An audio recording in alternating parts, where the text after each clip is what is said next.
नमस्कार। स्वाणी मध्य प्रदेश छत्तीसगढ़ में आप सभी का स्वागत है। मैं हूं आपके साथ पल्लवी राजपूत और अब खबरें विस्तार से। प्रधानमंत्री नरेंद्र मोदी के नेतृत्व वाली बीजेपी सरकार के दूसरे कार्यकाल का 1 साल पूरा हो गया है। इस मौके पर मध्य प्रदेश के मुख्यमंत्री शिवराज सिंह चौहान ने पीएम की तारीफ करते हुए उनके नाम की परिभाषा बताई। साथ ही शिवराज ने कहा कि पीएम के नाम में आत्मनिर्भरता का मंत्र छिपा है। तो प्रधानमंत्री नरेंद्र मोदी के नेतृत्व वाली बीजेपी सरकार के दूसरे कार्यकाल का 1 साल पूरा हो गया है। इस मौके पर मध्य प्रदेश के सीएम शिवराज सिंह चौहान ने पीएम की तारीफ की है और साथ ही अपने जो कार्यकाल है उनकी उपलब्धियां भी गिनाई और साथ ही उनके नाम की परिभाषा भी बताई है। साथ ही यहां पर सीएम शिवराज ने यह भी कहा कि पीएम के नाम में ही आत्मनिर्भरता का मंत्र छिपा हुआ है। लेकिन मोदी केवल एक नाम नहीं है, मोदी नाम में भी एक मंत्र छुपा है, एक संदेश छुपा है। मोदी जी के नाम का पहला अक्षर है एम। एम से मतलब है मोटिवेशनल, मेहनती। वो अपने इस महान देश को महानतम ऊंचाइयों तक पहुंचाने के लिए अनथक परिश्रम, घनघोर परिश्रम करते हैं और हम सबको मोटिवेट करते हैं कि हम भी अपने देश के विकास के लिए अनथक परिश्रम करें। मोदी के नाम का दूसरा अक्षर है ओ, मतलब ओजस्वी, अपॉर्चुनिटी। मोदी जी हमारे ऐसे नेता हैं जो भारत में छुपी हुई अपॉर्चुनिटी को पहचानते हैं और उसको निखारने का सदैव प्रयास करते हैं। कोरोना की चुनौती को उन्होंने अवसर के रूप में बदल दिया। मोदी जी के नाम का तीसरा अक्षर है डी, मतलब दूरदर्शिता, dynamic leadership, development. Modi ji की दूरदर्शिता उनकी डायनेमिक लीडरशिप का ही प्रमाण है, जो भारत को डेवलपमेंट के रास्ते पर तेजी से ले जा रही है। और केवल देश नहीं, पूरी दुनिया उनको विकास पुरुष के नाम से पहचानती है। मोदी जी के नाम का चौथा और आखिरी अक्षर है आई, मतलब इंस्पायर, इच्छा शक्ति और इंडिया। मध्य प्रदेश के भोपाल में सांसद प्रज्ञा सिंह ठाकुर के लापता होने का पोस्टर लगने के दूसरे दिन उनके एम्स दिल्ली में भर्ती होने की खबर आई है। बताया जा रहा है कि प्रज्ञा स्वास्थ्य संबंधी समस्या के कारण लंबे समय से दिल्ली में ही हैं। 2 दिन पहले हालत ज्यादा खराब होने पर उन्हें एम्स में भर्ती कराया गया था। सांसद ठाकुर से जुड़े सूत्रों का कहना है कि सिर, आंख और कमर में परेशानी के बाद उन्हें एम्स में भर्ती कराया गया है। डॉक्टर्स ने उन्हें आराम की सलाह दी है। सूत्रों का ये भी कहना है कि कांग्रेस सरकार के समय गिरफ्तारी और पूछताछ के दौरान प्रज्ञा को प्रताड़ित किया गया था। इसी दौरान उनके सिर और आंख में चोट आई थी, कमर में दर्द भी शुरू हुआ था। तो मध्य प्रदेश के भोपाल में सांसद प्रज्ञा सिंह ठाकुर के लापता होने के पोस्टर लगे थे, जिसके बाद से सियासत गर्मा गई है। अब भारतीय जनता पार्टी की तरफ से इस पूरे मसले पर सफाई आई है। उन्होंने कहा है, भारतीय जनता पार्टी की तरफ से ये कहा गया है कि वे एम्स के दिल्ली के एम्स अस्पताल में वे भर्ती हैं, जहां वे अपना इलाज करा रही हैं। बताया जा रहा है कि प्रज्ञा स्वास्थ्य संबंधी समस्या के कारण लंबे समय से दिल्ली में ही हैं। 2 दिन पहले उनकी हालत ज्यादा खराब हो गई थी, जिस वजह से उन्हें एम्स अस्पताल में भर्ती कराया गया। साथ ही ये भी सूत्रों के हवाले से खबर मिल पा रही है कि उन्हें सिर, आंख और कमर में परेशानी है, जिस वजह से वे अस्पताल में भर्ती हैं और अपना इलाज करा रही हैं। साथ ही डॉक्टर्स ने उन्हें आराम करने की सलाह दी है। कांग्रेस सरकार के समय गिरफ्तारी और पूछताछ के दौरान प्रज्ञा को प्रताड़ित किया गया था, ये सूत्रों का कहना है।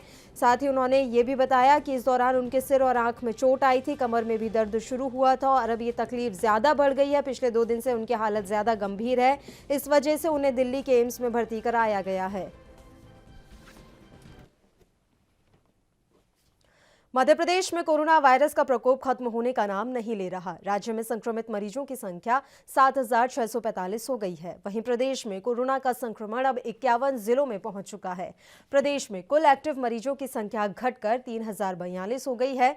इसी को लेकर हमारे संवाददाता गणेश तिवारी ने पूर्व मंत्री और इंदौर से विधायक महेंद्र हाडिया से खास बातचीत की। इस वक्त हमारे साथ इंदौर क्षेत्र क्रमांक 5 से विधायक श्री महेंद्र हाडिया जी हैं। महेंद्र हाडिया जी की बात करें तो पूर्व स्वास्थ्य मंत्री भी इंदौर से रह चुके हैं और अभी जिस कदर कोरोना का कहर इंदौर में जारी है, मध्य प्रदेश की बात करें तो मध्य प्रदेश में भी काफ़ी तेज़ी से कोरोना का कहर जारी है, लेकिन इंदौर में भी काफ़ी तेज़ी से फैलाव है। उसी मद्देनज़र हम विधायक जी से बातचीत करेंगे। सर, जो कांग्रेस का लगातार आरोप लगा रहे हैं कि भारतीय जनता पार्टी की तरफ से मजदूरों और गरीबों के प्रति भारतीय जनता पार्टी चिंतित है, तो उसको किस तरह से आप देखते हैं? देखिए, महाराष्ट्र में कांग्रेस की सरकार है। जो बर्ताव महाराष्ट्र के अंदर मजदूरों के साथ हुआ उस पर कांग्रेस पार्टी चुप है। हजारों लाखों मजदूर पैदल महाराष्ट्र से चले, किंतु न उनको खाने की सुविधा करी गई, न उनके वाहन की व्यवस्था की गई। जैसे ही उन्होंने मध्य प्रदेश की सीमा में प्रवेश किया तो हमारे मुख्यमंत्री ने उनको उनकी राज्य की सीमा तक छोड़ने का प्रबंध किया, खाने का प्रबंध किया, और हमारे इंदौर के नागरिकों ने उससे एक कदम आगे बढ़कर पूरे बाईपास के ऊपर उनकी सेवा करी, उनको हर तरह की सुविधा प्रदान करने की कोशिश इंदौर की जनता ने करी। तो कांग्रेस के पास आरोप लगाने के अलावा मेरे ख्याल से कुछ है नहीं, कुछ करना तो है नहीं उनको। ये तो थे हमारे साथ पूर्व स्वास्थ्य मंत्री महेंद्र हाडिया जी थे, जो काफ़ी लोगों की मददगार साबित हो रहे हैं। घर घर जाकर उन्हें राशन भी वितरित कर रहे हैं, साथ ही स्वास्थ्य को लेकर भी बेहद चिंतित हैं और लोगों को योगा करने को लेकर समझाइश दे रहे हैं और उन्हें प्रोत्साहित कर रहे हैं। इंदौर मध्य प्रदेश के लिए गणेश तिवारी, ANB न्यूज़। छत्तीसगढ़ के पहले मुख्यमंत्री अजीत जोगी के निधन पर प्रदेश के गृह मंत्री ताम्रध्वज साहू ने उन्हें दुखी मन से नमन करते हुए दिवंगत आत्मा की शांति के लिए ईश्वर से कामना की है। मंत्री साहू ने कहा कि जोगी का छत्तीसगढ़ से बहुत स्नेह था, वे प्रतिभा के धनी थे, ऐसे विरले लोग ही होते हैं। जोगी इंजीनियर, IPS, IAS थे। वे अविभाजित मध्य प्रदेश के कई जिलों के कलेक्टर रहे। वे सांसद, विधायक सहित अनेक राजनीतिक पदों पर रहकर जनता की उन्होंने सेवा की है।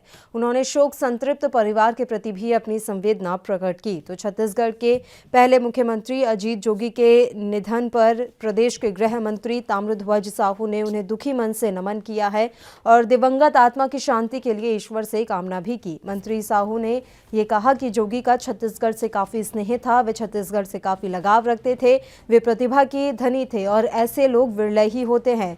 उन्होंने ये भी कहा कि जोगी इंजीनियर, IPS, IAS थे। वे अविभाजित मध्य प्रदेश के कई जिलों के कलेक्टर भी रहे।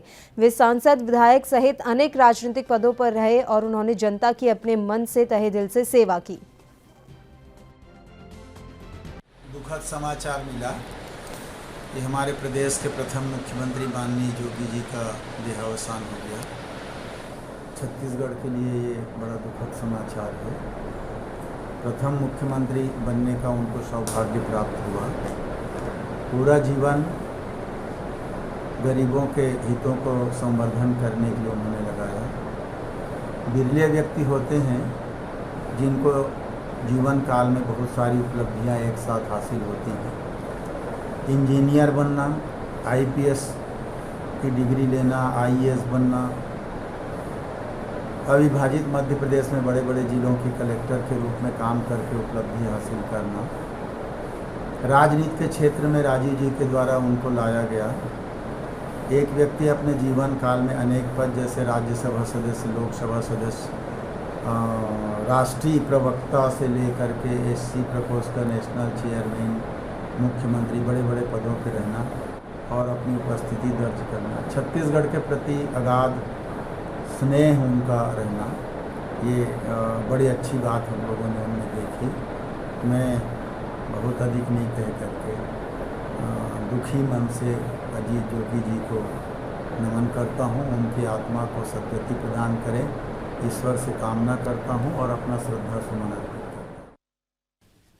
छत्तीसगढ़ में महासमुंद के बीटीआई रोड पर कई दशकों से निवासरत नागरिकों को जमीन का स्वामित्व देने के एवज में प्रशासन ने लाखों रुपए का टैक्स भरने का नोटिस जारी किया है, जिसके विरोध में आज पीड़ित नागरिकों ने महिलाओं और बच्चों के साथ तख्ती लेकर अपने अपने घरों के सामने 2 घंटे के लिए धरना दिया और सरकार पर वादाखिलाफी का आरोप लगाते हुए नागरिकों ने पट्टा देने नहीं तो इच्छा मृत्यु देने की मांग की है।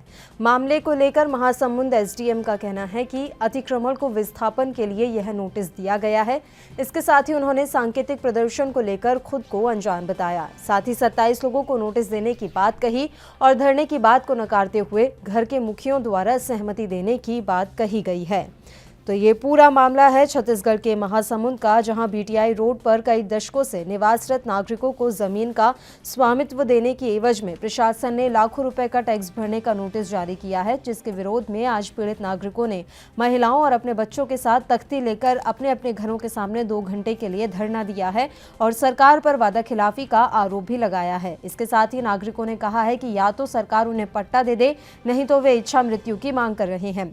वहीं इस पूरे मामले को लेकर महासमुंद के एसडीएम का कहना है कि अतिक्रमण को विस्थापन के लिए यह नोटिस दिया गया है। इसके साथ ही उन्होंने सांकेतिक प्रदर्शन को लेकर खुद को अनजान बताया। साथ ही 27 लोगों को नोटिस देने की बात कही और धरने की बात को नकारते हुए घर के मुखियों द्वारा ये बात कही गई है कि वे ये टैक्स भरने के लिए सहमत हैं, जबकि हकीकत यह है कि आज नागरिकों के द्वारा अपने अपने घर के बाहर धरना प्रदर्शन किया गया है, सांकेतिक धरना दिया गया है और ये पूरा मामला है कई दशकों से बीटीआई रोड पर रह रहे नागरिकों को जमीन का स्वामित्व देने का, कि इस स्वामित्व के एवज में प्रशासन उनसे लाखों रुपए का टैक्स वसूल रहा है। और इसी के विरोध में आज पीड़ित नागरिकों ने अपने परिवार यानी कि महिलाओं और बच्चों के साथ अपने घर के बाहर बैठकर धरना प्रदर्शन दिया। हमारे घर 3 नोटिस आ गए हैं। लास्ट नोटिस आए 27 तारीख को अपना घर, आज के दिन में 26 तारीख को अपना घर खाली करो, नहीं तो कल हम लोग का आपका घर तोड़ने का अतिक्रमण चालू करे। बार बार हम लोग को मानसिक तौर से टॉर्चर कर रहे सरकार, अपने वादे के मुताबिक मुकर रहे सरकार। क्या बोले थे, हम लोग जीतने के बाद आपको पट्टा वाले धारी वाले ज़मीन देंगे, जगह देंगे, मकान देंगे। जिस दिन हम घर बना रहे थे उस दिन सरकार को बोलना चाहिए कि यहाँ आप आबादी ज़मीन में बैठे हो तो मत बनाओ करके परमिशन नहीं देना चाहिए ना, तो हम नहीं बनाते। 60-70 साल से यहाँ निवासित हमारे पूर्वज है, अब हम लोग को यहाँ से हटाना चाहते हैं तो घर से बेघर कहाँ जाए। इतने बड़े बीमारी में हमारे पास न खाने पीने का ठीक सहायता नहीं है, ना ही रोजगार नहीं है और बिना रोजगार के बैठे हैं। 60 लाख पैसा हम कहाँ से पटाए सरकार को। भूबटा जमा करते सर, पुराने रेट में सरकार हमें मुआवजा पटाने के लिए बोले, फिर हम पटाएंगे, नहीं तो अपना सरकार जैसे पुराना रेट में है, हम लोग 60 साल से हैं उसी रेट में दे सरकार हमको। रीज़न ये है कि शासन की एक योजना थी जो अतिक्रमित भूमि है उनको व्यवस्थापन करने की, उसी के तहत इनको जो है नोटिस और मांग पत्र जारी किया गया था। जैसा आप बता रहे हैं कि उनके द्वारा सांकेतिक रूप से तख्ती लेकर के बैठे हैं, इसकी जानकारी आपके माध्यम से मिली है, इसको हम अभी देख लेंगे। बट अभी हमारे पास वहाँ पर हमने जो प्रारंभिक रूप से नोटिस 27 लोगों को दिया था, 27 लोगों के जो मुखिया हैं हमारे पास अभी आवेदन जो है विधिवत ये लोग कर रहे हैं और साथ में अपने जो है आवश्यक दस्तावेज भी उपलब्ध करा रहे हैं। और हाल ही में कलेक्टर महोदय की अध्यक्षता में इन लोगों ने अपनी बात रखी है और उन्होंने भी आश्वासन दिया है कि इनकी जो मांग थी विशेष तौर पे कि नापजोख फिर से किया जाए और यदि संभव हो तो बैंक लोन की सुविधा उपलब्ध करा दी जाए। तो इसके लिए बैंक मैनेजर्स और लीड बैंक ऑफिसर जो हैं उनसे बात की गई है, उन्होंने भी इसमें सहमति दी है। अगर दस्तावेज पूर्ण होते हैं तो इनको लोन दिया जा सकता है करके। छत्तीसगढ़ के पहले मुख्यमंत्री की आज अंतिम यात्रा निकाली गई। हम बात अजीत जोगी की कर रहे हैं। उनके पार्थिव शरीर को उनके पैतृक गांव जोगीसार गोरेला पेंड्रा में दफनाया जाएगा। पूर्व सीएम के पार्थिव शरीर को रायपुर स्थित घर सागौन बंगला में रखा गया था, जहां उनके समर्थकों ने अंतिम दर्शन किए, जिसके बाद पार्थिव शरीर को उनके जन्म स्थान गोरेला के लिए रवाना किया गया। इस अंतिम यात्रा में लोगों की भारी भीड़ उमड़ी। वहीं पूर्व मंत्री ने अमर अग्रवाल ने अजीत जोगी के निधन पर दुख जताते हुए कहा कहा कि उनके जाने से अपूर्णीय क्षति हुई है और बिलासपुर जिले ने एक दृढ़ इच्छा शक्ति का नेता खो दिया है। तो छत्तीसगढ़ के पूर्व सीएम अजीत जोगी के पार्थिव शरीर को उनके पैतृक गांव जोगीसार गोरेला पेंड्रा में दफनाया जाएगा। पूर्व सीएम के पार्थिव शरीर को आज रायपुर स्थित उनके घर सागौन बंगला में रखा गया था, जहां उनके समर्थकों ने अंतिम दर्शन किए। उसके बाद उनके पार्थिव शरीर को उनके जन्म स्थान गोरेला के लिए रवाना किया गया। इस अंतिम यात्रा में लोगों की भारी भीड़ उमड़ पड़ी।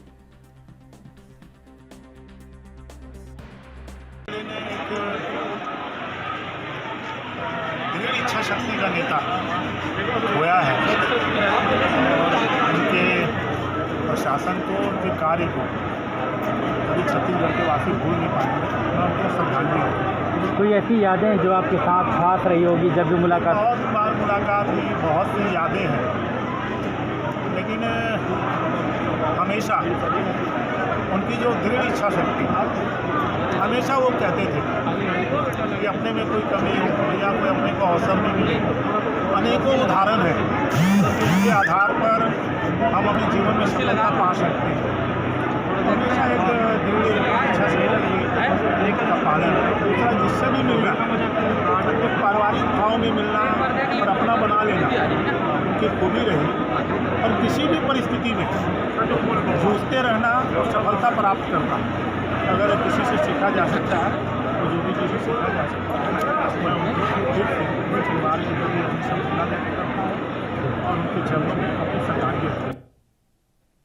छत्तीसगढ़ में जांजगीर चांपा के खोखसा में 34 प्रवासी मजदूरों के खिलाफ एफआईआर दर्ज की गई है। दरअसल दिल्ली और जयपुर से आए इन सभी मजदूरों को गांव के क्वारंटीन सेंटर में ठहराया गया था, लेकिन ये सभी मजदूर नियमों का उल्लंघन करके क्वारंटीन सेंटर से बाहर घूमते मिले, जिसके बाद पुलिस ने इन सभी के खिलाफ महामारी अधिनियम सहित अन्य धाराओं में मामला दर्ज कर लिया गया है। तो ये पूरा मसला है जांजगीर चांपा के गाँव खोखसा का, जहाँ 34 प्रवासी मजदूरों के खिलाफ एफआईआर दर्ज की गई है। दरअसल ये सभी प्रवासी मजदूर दिल्ली और जयपुर से आए थे। इन सभी मजदूरों को गांव के क्वारंटाइन सेंटर में ठहराया गया था, लेकिन ये सभी मजदूर नियमों का उल्लंघन करके सेंटर से बाहर घूमते मिले, जिसके बाद पुलिस ने इन सभी के खिलाफ महामारी अधिनियम सहित अन्य धाराओं में मामला दर्ज कर लिया है और आगे की कार्रवाई की जा रही है। ये थाना जांजगीर क्षेत्र का मामला। थाना जांजगीर अंतर्गत खोखरा में स्थित कुणार कॉलेज में, खोखसा स्थित कुणार कॉलेज में वर्तमान में प्रवासी मजदूरों को रुकवाया गया है। इसी में सूचना मिली थी, वहाँ के शिक्षक द्वारा सूचना दी गई कि कुछ मजदूर जो हैं क्वारंटाइन सेंटर जहाँ बनाया गया वहाँ से बाहर निकल के घूम रहे हैं। इसी सूचना पर तहसीलदार जांजगीर और थाना जांजगीर की टीम मौके पर गई। साथ ही वरिष्ठ अधिकारी भी तत्काल मामले की गंभीरता को देखते हुए मौके पर गए।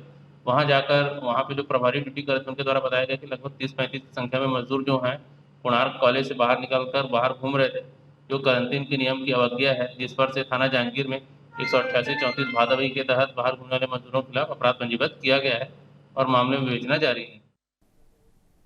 मध्य प्रदेश में एक तरफ सीएम शिवराज सिंह चौहान प्रदेश में प्रवासी मजदूरों को जॉब कार्ड बनवाकर मनरेगा में काम देने की बात कर रहे हैं, लेकिन दूसरी तरफ पंचायत मंदसौर के सचिव और सरपंच दिन और रात जेसीबी और ट्रैक्टर ट्रॉली से वो काम करा रहे हैं जो काम मजदूरों से कराया जाना है।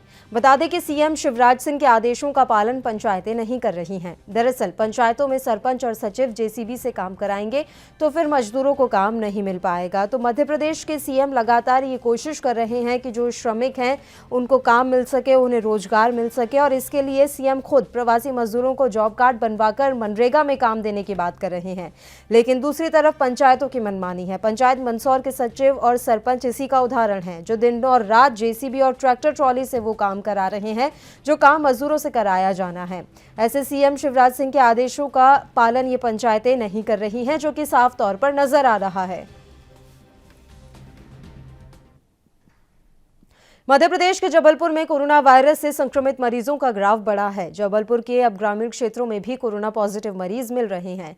ग्राम पंचायत बरगी में 4 कोरोना के मरीज मिले। मरीजों की रिपोर्ट आने के बाद स्वास्थ्य विभाग में हड़कंप मच गया है। संपर्क में आए लोगों को सुखसागर हॉस्पिटल में क्वारंटीन किया गया।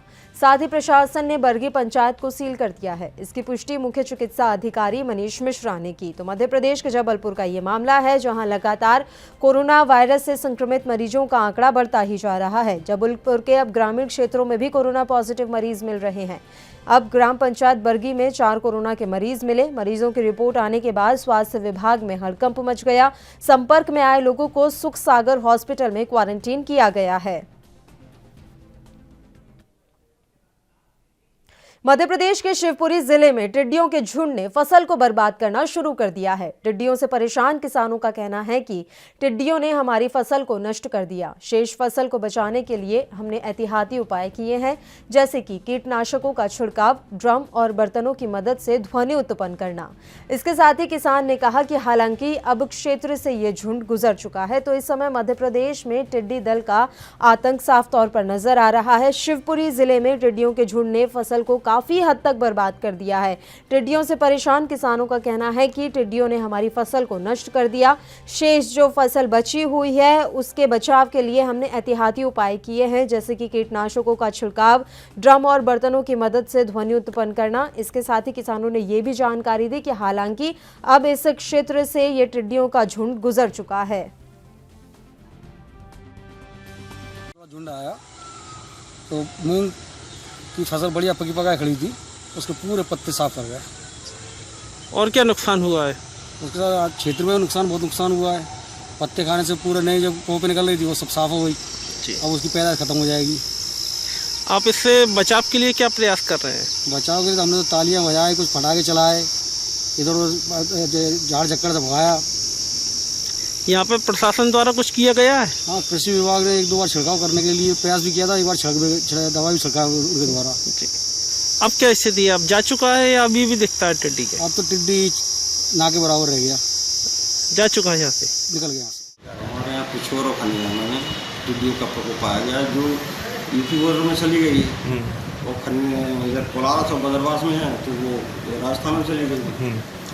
और शासन अपने यहाँ से दवा का इंतजाम करके रात्रि में छिड़काव कराती है।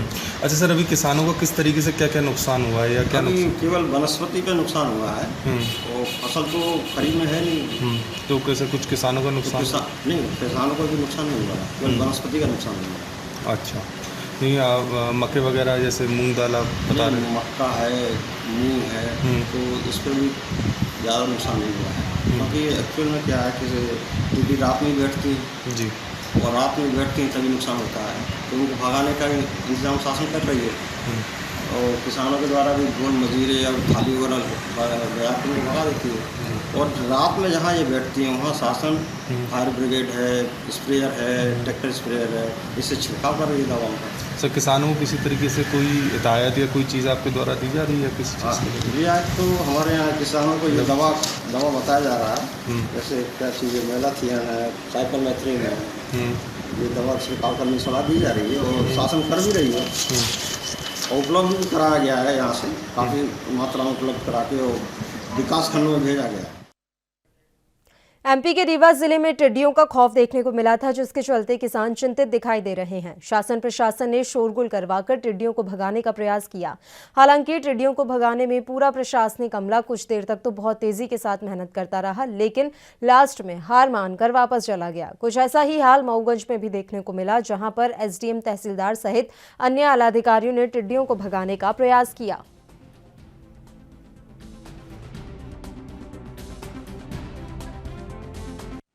कल शाम को 6 बजे के लगभग टिड्डियों का दल आया, आंधी के 10 मिनट पहले।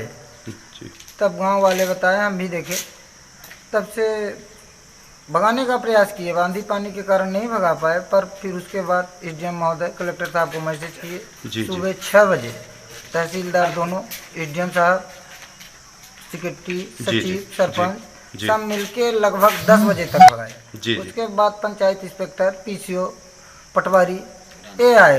फिर गांव के लोग इकट्ठा हुए, सब लोग के मिलकर भगाए। 80% लगभग भाग गई हैं, 20% अभी रुकी हैं, अब आगे और कोशिश कर रहे हैं। तो कब प्रवेश किया? परसों किया है। कहाँ से आया इधर? ये सतना से आया है। इसमें जो है तो हमारी लोगों की फसल की नुकसान हो रही है और हम लोग किसान लोग परेशान हैं इस टिड्डी दल से।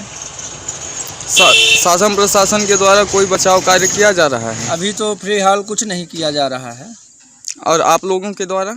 अभी हमारे लोगों के भी द्वारा कोई नहीं वो किया जा रहा है कि चिड़ियों का दल जो है तो हमारे लोगों के द्वारा जो है तो गांव में आ गए हैं ये चिड़िया लोग, तो हम लोग जो है तो गांव वाले सब लोग मिलके भगाते हैं इनको। कैसे भगा रहे हैं? सब लोग गांव वाले मिलके भगा रहे हैं। तो कोई शोरगुल कर रहे हैं? शोरगुल से ही भगाया जा रहा है। छत्तीसगढ़ के जगदलपुर में पुलिस ने भारी मात्रा में नशीली दवाइयों का जखीरा पकड़ा है। दरअसल पुलिस को मुखबिर से सूचना मिली थी कि एक वाहन में नशीली दवाई का परिवहन किया जा रहा है, जिसके बाद पुलिस ने जगदलपुर रोड पर चेकिंग के दौरान वाहन को पकड़ा, जिसमें नशीली दवाइयों का जखीरा मिला, जिसे पुलिस ने कब्जे में ले लिया है। वहीं आरोपियों के खिलाफ मामला दर्ज कर आगे की कार्रवाई शुरू कर दी गई है।